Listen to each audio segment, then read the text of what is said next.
Hello, everyone. Welcome. Welcome to UAP Truth 33. I'm John. I'm your host. Today we're talking about crash retrieval. Yes, crash retrieval. Happened in Kecksburg, Pennsylvania. December 9th, 1965. A man named, but it's also about a reporter, John Murphy, a journalist. Thought he had the story of a lifetime. Visits from men in plain clothes, government officials in suits. That the men in black. This is a story that I should have covered a long time ago. One of the most puzzling and controversial UFO sightings in U.S. history occurred nearly 27 years ago in Kecksburg, Pennsylvania. To this day, many people who have studied this sighting believe there is a continuing government cover-up of what really happened in 1965. Kecksburg used to be just like a lot of other small villages in western Pennsylvania. But in 1965, Kecksburg lost its anonymity when it became one of the world's most famous UFO landing sites. I happened to look up in the sky and I seen this red fireball. It sure wasn't a meteor, because I've seen them fall before. I never seen any of them with blue lights on. And it looked like it made a turn and come back again. And when it come back, it seemed like it went down. It was December 9th, 1965, a night that many townspeople will never forget. I got my flashlight and I started down through the woods up to where it was at. There was no wings, there was no tail section, there was no motors, there was no windows, there was no doors. It was big enough for a grown person to stand up in. It had like Egyptian writing, like backwards writing on it. Stars and circles and dashes and lines and things like that. It looked like an acorn. It was really weird. When he went into those woods and investigated, you know what he found? It was an acorn, bronze-shaped object. No windows, no doors, no seams. It was a sizzling. That would have been kind of scary because you figured December 9th, it was about 6 o'clock at night, so it was dark. He's in these woods with this thing. It's sizzling, smoking. He sees what he called Egyptian writing going along the rim of the bottom of it. You're going to hear this more throughout this story. You know, and the funny thing is, the state police, they released a report. They said they found nothing in the woods that night. Nothing. That was their report. That's what they released to the public. Yet, not only him, but also a young man. He was 16 years old. He was riding his bike. His name's Robert Blashstone.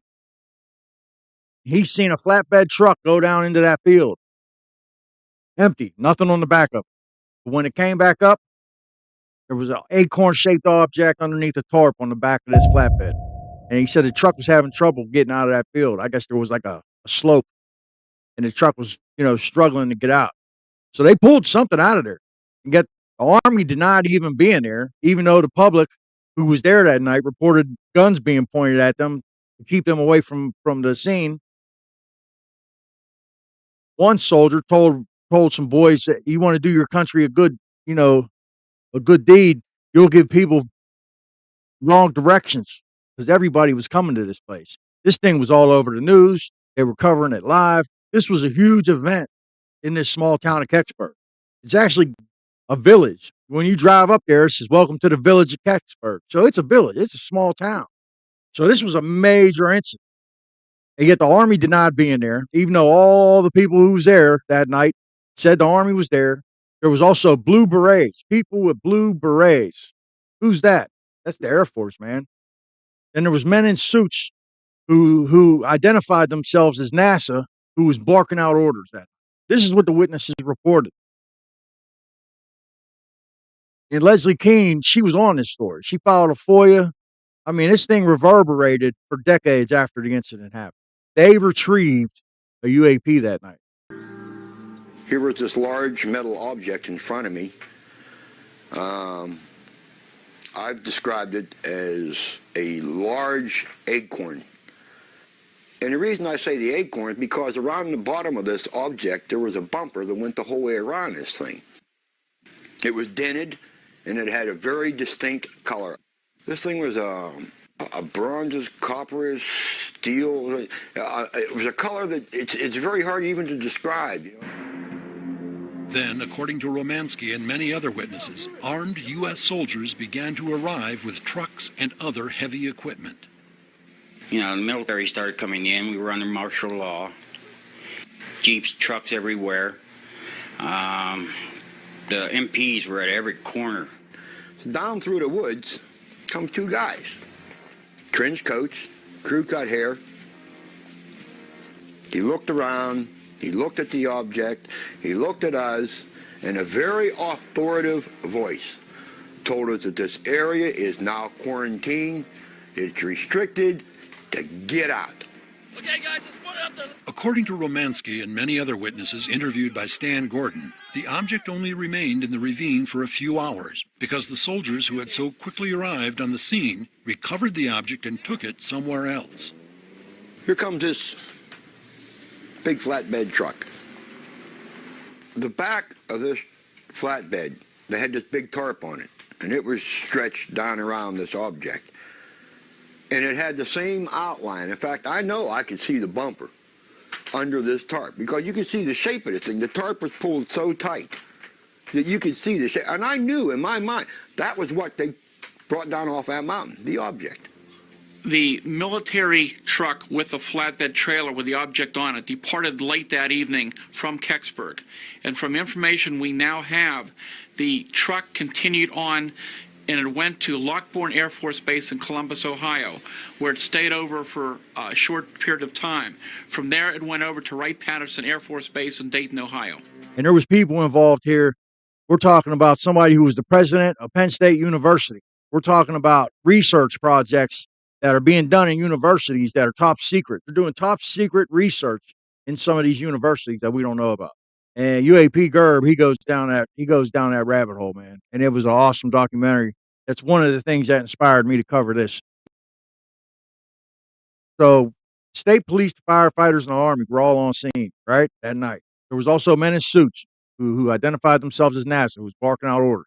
There was people in blue berets. That's the Air Force. So you had all these people there, a flatbed truck that went in empty. Robert Blystone, 16-year-old boy on his bike, came out. There was an acorn-shaped object underneath the tarp. Multiple people reported seeing Egyptian writing on the side of this object. Reporter John Murphy thought he had the story of a lifetime. He snuck into the woods, took pictures. Those pictures were confiscated. The men in black visited him, told him, look, you're not going to report this the way you think you are. They told him what they could report. And then they instructed him in the documentary to blame it on witnesses being scared and backing out of interviews at the last minute. Because he was on scene interviewing witnesses all that night. According to him in his documentary, it was the witnesses that backed out. And that's why his documentary didn't cover all the aspects that he wanted it to. But many believe, including his wife, she said he was never the same after that. He was depressed. He was despondent. Whatever them men in black did, because when he was excited, he thought he really had the story of a lifetime going into this. After those men in black visited him, he was depressed, despondent. He was never the same. And then he died. He died in 1969. Guess how he died? Just like John Mack. Remember John Mack, the Harvard professor who was doing regression memories, hypnotizing people who were abducted by aliens? He got hit by a car. Well, John Murphy got hit by a car the same way. Isn't that funny? Isn't that a coincidence? All these people who have intimate knowledge, who have a voice that can reach many, many, many people. Something must have occurred between the time of the interview with John Murphy and the time that the radio special was to be aired, because of the fact that these people were willing to be interviewed, and then suddenly they decided they didn't want their name or any information aired with this report.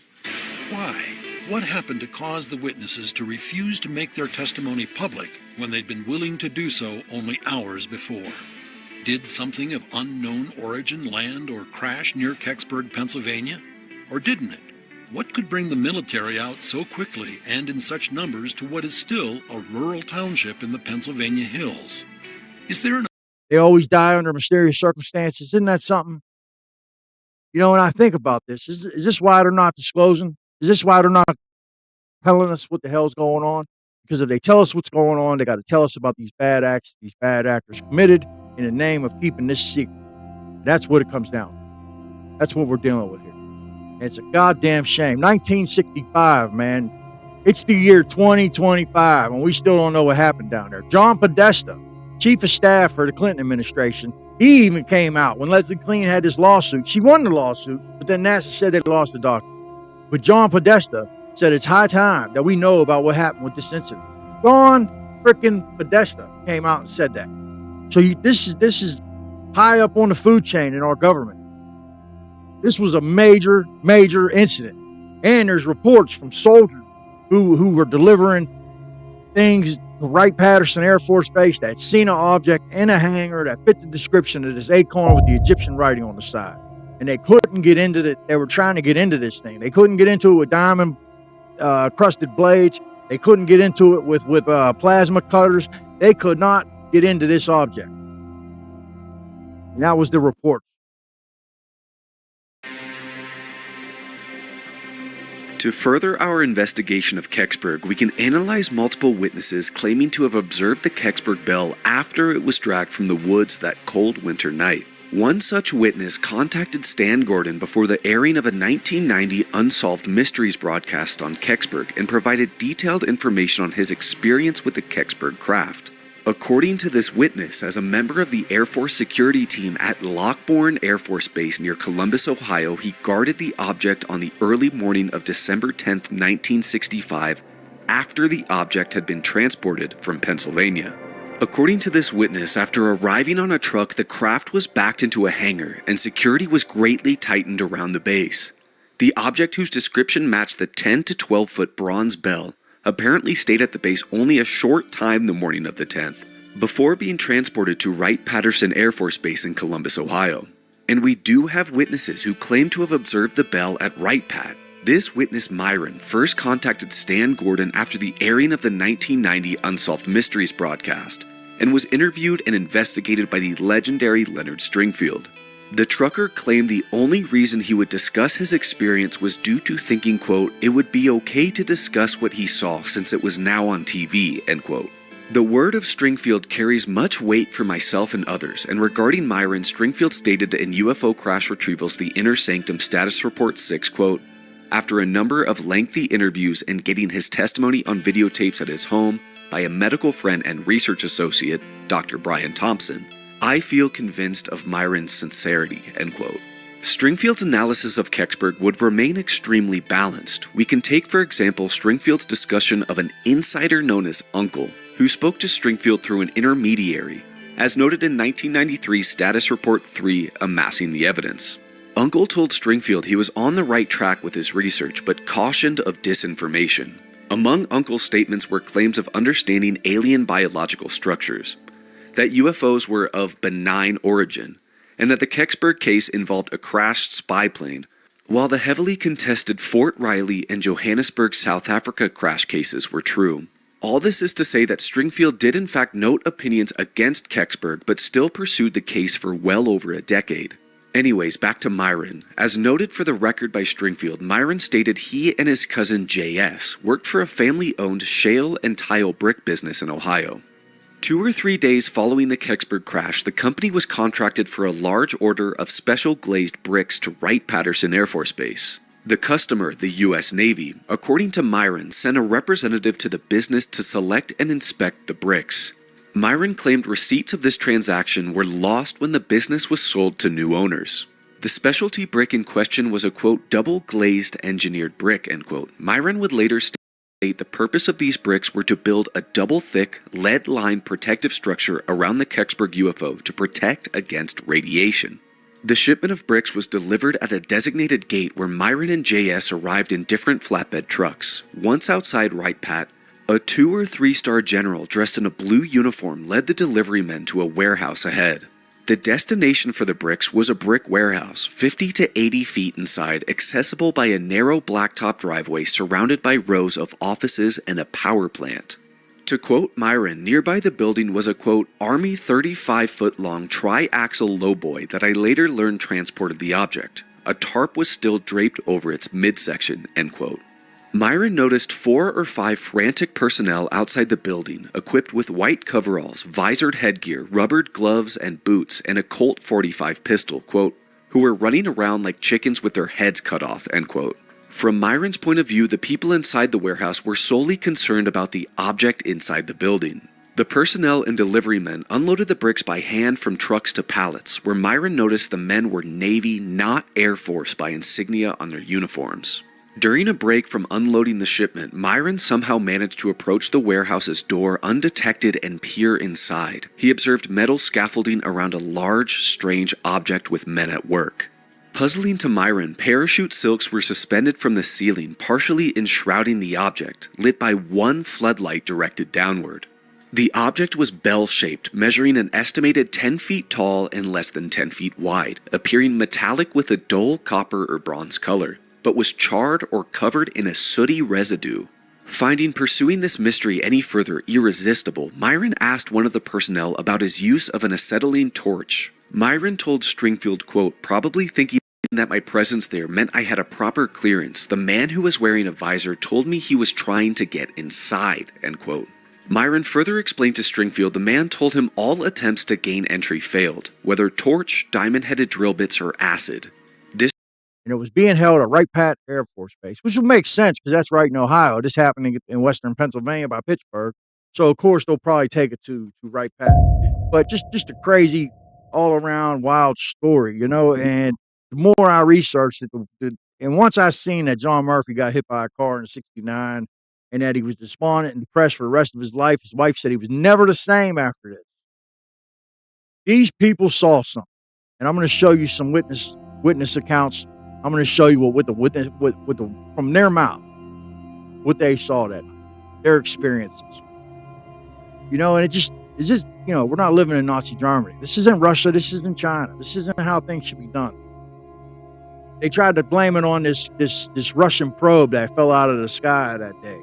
Cosmic 96 or Cosmic, I don't know what the fuck it is. But anyway, a scientist came out and said, no, that thing fell in Canada like 8 hours prior to this happening. There was no way that those two incidents were linked because they knew about that. You know what I mean? The National Reconnaissance and all that. They have satellites that can see all these things happening in our, which is crazy. You know, they got all this high tech satellites and things that can see things entering our atmosphere at all times. They can detect if anybody's detonating nuclear weapons. They can see a basketball that's in orbit in space around the Earth. That's the level of technology that we have, you know, and everything is under complete surveillance almost at all times when it comes to our skies, to our atmosphere, things of this nature. You know, this way they can detect if somebody's trying to send a missile over here, they'll be able to detect it right away. You know, so they know what came into our atmosphere that day. How did the Army know to get to this location so fast? There you have it, folks. They ruined a man's life, possibly took him. Let's see. Men in Black visited a journalist, used intimidation tactics, censored documentary on an object in the woods. Kecksburg incident, I don't think it's going away. This is something that we're going to remember for centuries. They actually built a monument to it at a fire hall, Kecksburg, Pennsylvania. But these people aren't going to forget. I'm not going to forget. And I live in Pittsburgh, so I'll be sure to teach my kids this story. And hopefully, when my kids become adults, by then, this thing will be opened up so other scientists and other intelligent people can look at this technology, figure it out. Hopefully one day we'll have clean energy. We'll be off oil. The world will be. That's my show for today, folks. I'm John. This is UAP Truth 33. Thank you for tuning in. Please hit like, subscribe, share it to a friend. I'll be back tomorrow.